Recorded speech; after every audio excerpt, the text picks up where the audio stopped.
நானும் வண்டி எடுத்த நிலையில இருந்து இந்த பெரிய பதவிக்கு வந்திருக்கேன். என் பழைய கால வாழ்க்கை நான் எப்படி சார் மறக்க முடியும்?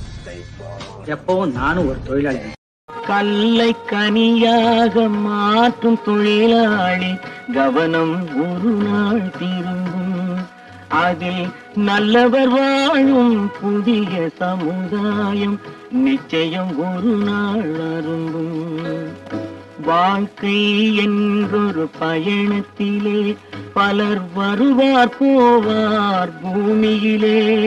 நிலவாய் சிலர் இருப்பார் அந்த வரிசையில் முதல்வன் தொழிலாளி.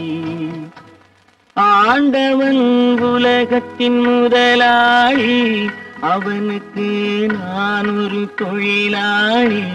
அன்னை உலகின் மடியின் மேலே அனைவரும் எனது கூட்டாளி.